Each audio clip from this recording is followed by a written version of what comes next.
Alright, so here we are, week 18, Great Artist, Morisot, and we are going to be doing some impasto painting, which is really just thick paint, and so that adds texture to our artwork, and the light plays off of that texture that becomes part of it, and we can also use lines push back into the paint, kind of almost like sculpting in that paint. And our subject matter will be a still life, so we will have actual objects that we're looking at for students to be able to paint those.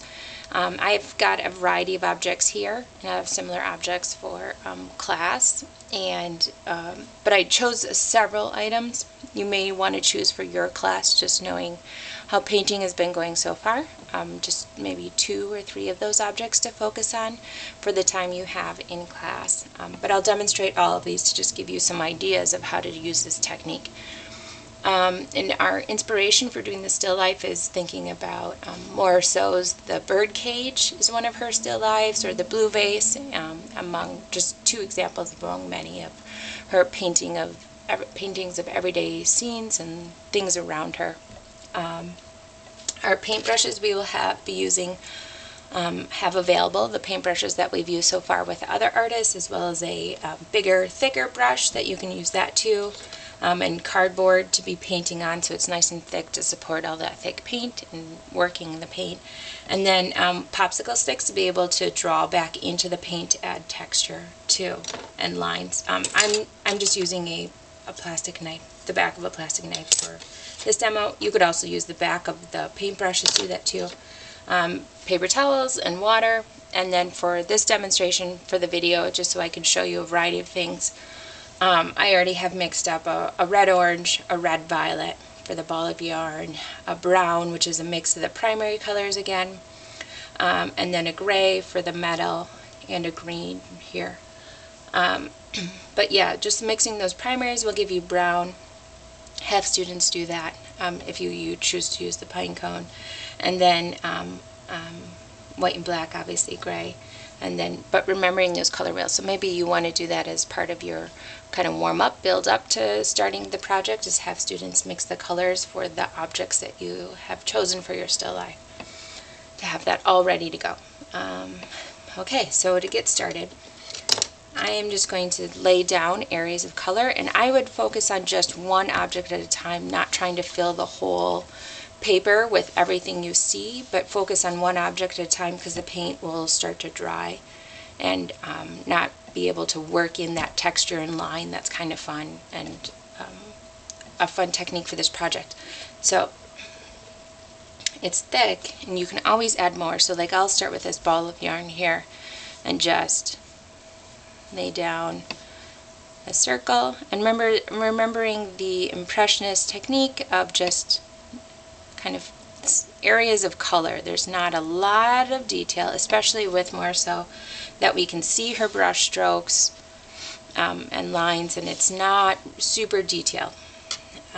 So I have my ball there, and just that main color. With the older students, you could have them add in some areas of shadow if you wanted, add in a little bit of brown in some areas. But then the fun part is using one of those tools to go back in and scratch in the lines to make our ball of yarn here, and we can see how the paint kind of builds up in those grooves. That gives the idea of the ball of yarn. Okay, so that's that one. And then move on. Let's do our lemon as a demonstration. Oop. Okay, so putting in that general shape, and you can always add more paint on top. Like this got a little bit of water in it, but we can just layer it back up, get that general shape.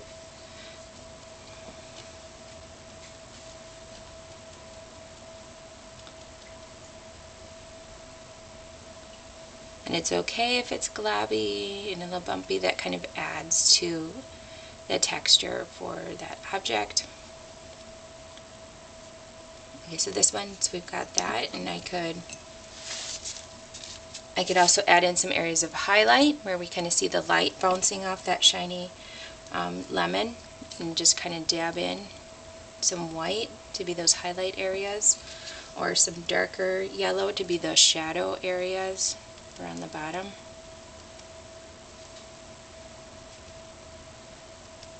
Not worrying too much about that, or a little bit of brown for the very end of it. Gives us the impression of that lemon. And then I can also, because it has those little dimples, I could go back in and just move the paint a little bit so it gives that texture of dots everywhere. I know the kids in my class would certainly love making more dots. We love doing those fast movements. Okay, so there's the lemon, and then let's demonstrate the pine cone. So I'm using the brown, and just, it's pretty gloopy, but we'll just get the general shape here.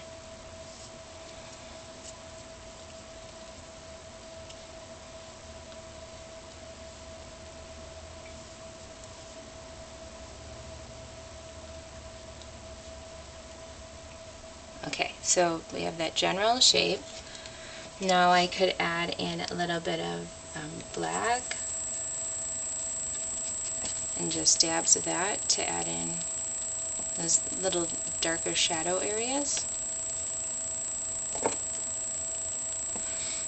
So artists that use this impasto technique also use what's called a palette knife, not too far off from a pasta knife, but it's a metal knife that has a real thin, kind of like a cake icing knife, if you've used that before, where it's just a real thin blade that has a little bit of flex to it. So after we draw in some texture here, some kind of curved lines for our pine cone, if you want, you could also use the end of your popsicle stick to put in, add in, on those little spots, add in some more texture too.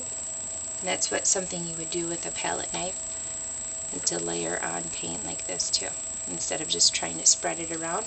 Make it nice and thick, like the paint's coming off of the surface.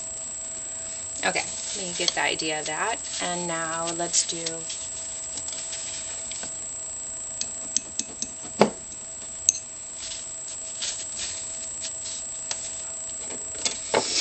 we'll just do our lay over here. So just making some curved lines.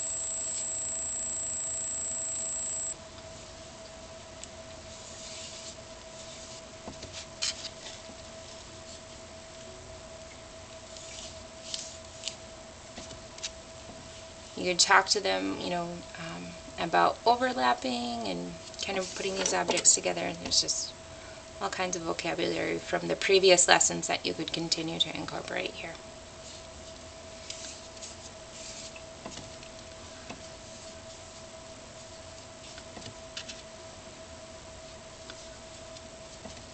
So I'm getting down that general field of color, making sure it's nice and filled in, and then I can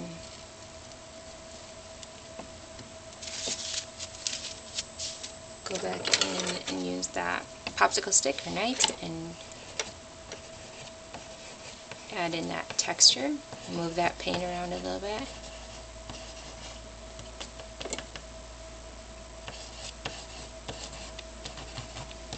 Kind of scratching down through the paint down to the surface, the cardboard there or paper.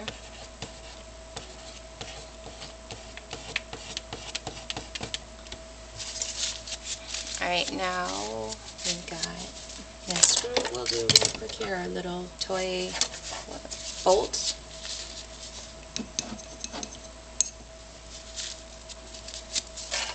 So I've got green for the top,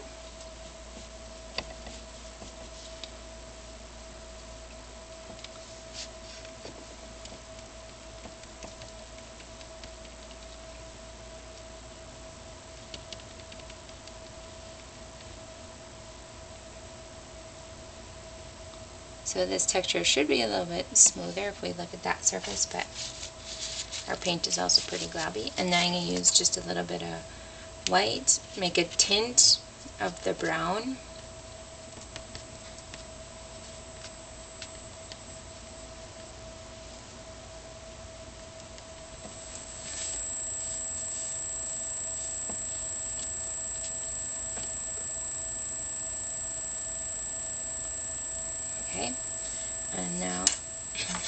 is using our knife again to scratch in the grooves. And I can go back up here and make the lines in the top.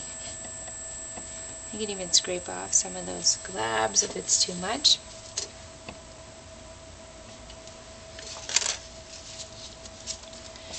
But adding in those lines.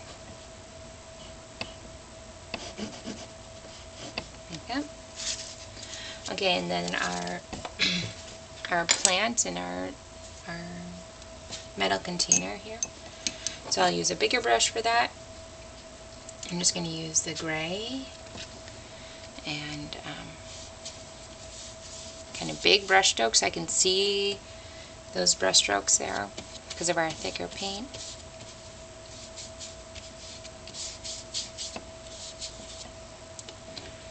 And not worry too much about the crispness of those lines because that's definitely not our style today. And then I can add in a little bit of white to be those reflections and highlights on the side, and also give that kind of a little bit of dimension when we have those brush strokes going all kind of around the container, and then those highlights coming up.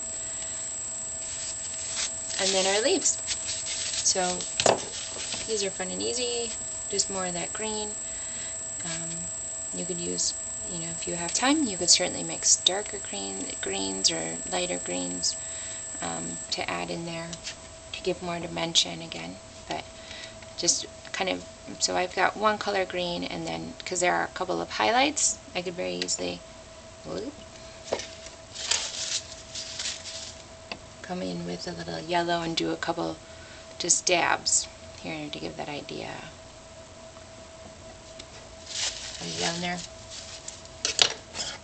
And then come back in with our tool to make those lines, like the veins here in the leaf. Might kind of be hard to see in the video with dark brown and light green here, but I think you get the idea. So that is our demonstration for the still life. And you could, if you have time, you could certainly fill in more color underneath, but working on getting those textures and working with that thick paint is really the emphasis for this project. So there we go.